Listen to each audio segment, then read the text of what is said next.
Hello students, my name is Jasmeet Kaur from Sahaj Coaching Center, and in this video I am going to tell you how to write task 1 pie chart accurately using the best vocabulary and the phrases.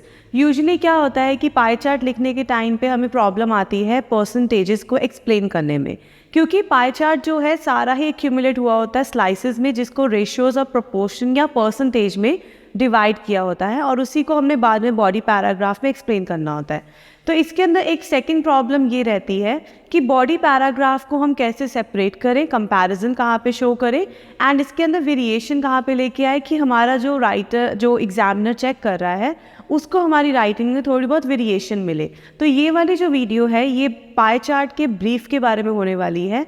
इसके अंदर मैं आपको बताऊँगी कि आपने अपनी vocabulary कहाँ और कैसे यूज़ करनी है, फ्रेज़ यूज़ करने का एक्यूरेट वे क्या है, अगर आपने परसेंटेज को बार बार रिपीट नहीं करना है तो आप कौन से फ्रेजेस को यूज़ कर सकते हैं and side by side percentage को कैसे लिखना है इसके अंदर।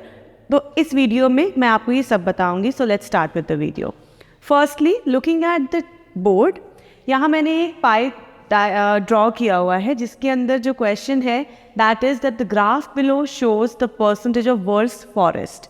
तो ये जो पूरा ग्राफ है ये वर्ल्ड की फॉरेस्ट की प्रोपोर्शन को बता रहा है कि पूरे वर्ल्ड में कितने फॉरेस्ट है और वो कहाँ कहाँ या कौन कौन सी कंट्री में डिवाइडेड है।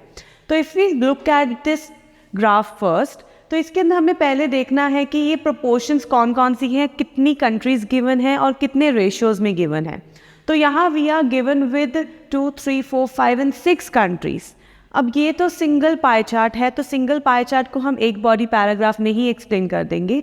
इफ़ यू हैव गॉट 2 और 3 पाइज, सो हमेशा ये चीज़ ध्यान में रखिएगा कि पाई चार्ट को आप कभी भी सिंगल पैराग्राफ में अकोमुलेट नहीं करेंगे until and unless you have got a single chart.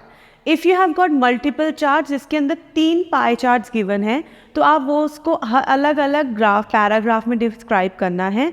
एक पाई चार्ट को एक पैराग्राफ में, दूसरे पाई चार्ट को दूसरे पैराग्राफ में और थर्ड पाई चार्ट को थर्ड पैराग्राफ में। कभी भी आप अलग अलग पाई चार्ट्स को एक सिंगल पैराग्राफ में डिस्क्राइब नहीं करेंगे, उसके साथ आपकी कोहेरेंस एंड कोहेजन डिस्टर्ब हो जाएगी, क्योंकि कोई भी उसके आपस में आप इतना प्रॉपर लिंक नहीं बना पाएंगे।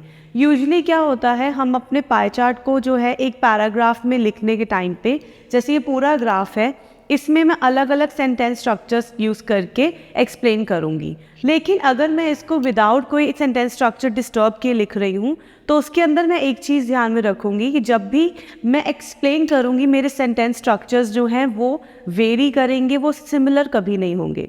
तो पाई चार्ट लिखने के लिए यहाँ पे हमारे पास 4 तरीके हैं। पहला है असेंडिंग ऑर्डर में, दूसरा डिसेंडिंग, तीसरा क्लॉकवाइज, चौथा एंटी क्लॉकवाइज। ये 4 वेरिएशंस में से आप कोई भी एक वेरिएशन चूज़ करके अपना पाई चार्ट डिस्क्राइब कर सकते हैं। जो मैं पर्सनली यूज़ करती हूँ वो है डिसेंडिंग ऑर्डर, मतलब मैं हाईएस्ट से लोवेस्ट पर जाती हूँ। अगर आपको लग रहा है कि आप रैंडमली परसेंटेज चूज़ करके लिख सकते हैं देन वो भी बहुत अच्छा तरीका है, लेकिन यूजुअली उसमें क्या होता है हम कनेक्टिविटी नहीं बना पाते हैं। If you are good in making connectivity in your pie chart by picking up the random information you can very well do that. Coming back to the graph, अब देखिए यहाँ मैं जब स्टडी करूँगी सबसे पहले मैंने आपको कहा मैं डिसेंडिंग ऑर्डर चूज़ करती हूँ।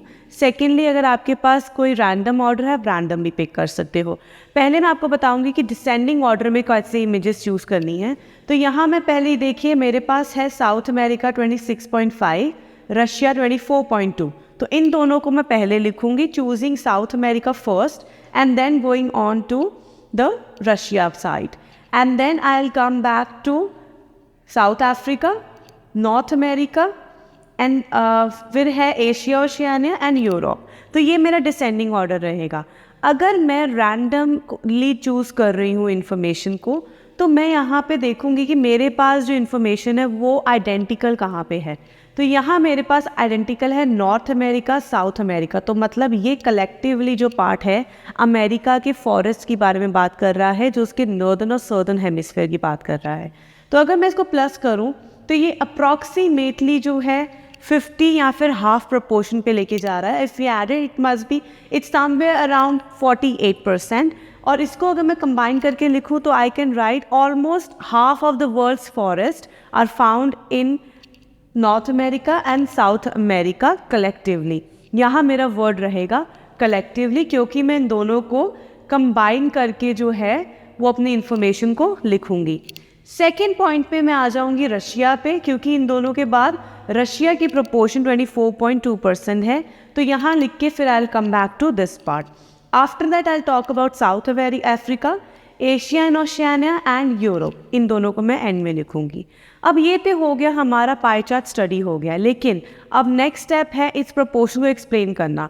तो आप इस साइड पे बोर्ड पे देख सकते हो, मैंने प्रोपोर्शंस के सारे ही फ्रेजेस लिखे हैं कि आप परसेंटेज को और कौन से तरीके से लिख सकते हैं।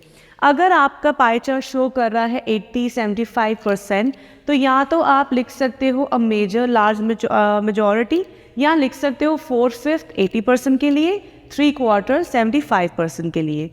50 जो है that is half, 25 is a quarter, 20 is a fifth, 10 1 in 10, 77 just over 3/4 और अप्रॉक्सीमेटली 3/4। यहाँ ध्यान दीजिए 3/4 जो हैं, 3/4 हमारे बन रहे हैं 75% पे। तो 77 बस थोड़ा सा ही ज़्यादा है 75 पे, तो मैंने लिख दिया जस्ट ओवर 3/4 या फिर approximately 3/4। 49% just under a half और नियरली अ हाफ। अगर मेरे पास 67 to 75% की परसेंटेज है तो मैं लिख सकती हूँ अ सिग्निफिकेंट प्रोपोर्शन। अब ये फ्रेजेस तो लिखना एक बात है, लेकिन इनको सेंटेंस में लिखना is a second thing. Whenever you are writing a phrase to explain the proportion or the percentage given in the chart, make sure आप उसके बाद ब्रैकेट में परसेंटेज का नंबर भी मेंशन कर रहे हो कि आपने ये वर्ड कितनी कमोडिटी के लिए, कितने प्रोपोर्शन के लिए लिखा है। फॉर इंस्टेंस अगर मैं यहाँ पे लिख रही हूँ जस्ट ओवर 3/4, तो देखिए जस्ट ओवर 3/4 76 भी हो सकता है, 78 भी हो सकता है। इसीलिए अगर मैंने जस्ट ओवर 3/4 लिखा है, साथ में I am going to write in the bracket 77%।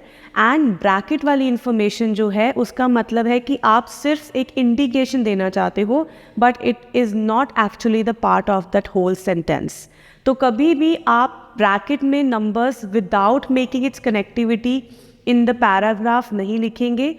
अगर आप लिख रहे हो दैट फॉर इंस्टेंस आपने लिखा South America accumulated to have 26.5% of the world's forest, तो यहाँ पे आप 26.5 को ब्रैकेट में नहीं लिखेंगे, क्योंकि आपने एग्जैक्ट नंबर बताया है, आपने फ्रेज यूज़ नहीं किया है। अगर आप लिख रहे हो साउथ अमेरिका हैड ऑलमोस्ट और just over a quarter of the world's forest, तो उसके बाद मैं 26.5% ब्रैकेट में लिखूंगी। कभी भी आप विदाउट फ्रेज नंबर को ब्रैकेट में नहीं लिखेंगे, आप उसको सेंटेंस में प्रॉपर वे में फिट करोगे तभी आपको स्कोर मिलेंगे। पाई चार्ट जो है उसकी वोकैबुलरी साथ ही साथ टेबल की वोकैबुलरी सेम है, क्योंकि टेबल में भी आपको परसेंटेजेस मिल रही हैं, पाई में भी आपको परसेंटेज मिल रही है, तो आप ये जो फ्रेजेस हैं ये टेबल में भी यूज़ कर सकते हैं। आने वाली वीडियो में मैं आपको बताऊंगी कि पाई चार्ट का proper paragraph with phrases and brackets कैसे बनाना है। So stay tuned to this channel. अगर आप चैनल पे न्यू हो तो इसको सब्सक्राइब करना मत भूलिएगा, बेल आइकन को ज़रूर क्लिक कीजिए ताकि आपको मेरे आने वाली वीडियोज़ की अपडेट मिलती रहे। And like the video and share it with your fellow friends. Thank you so much.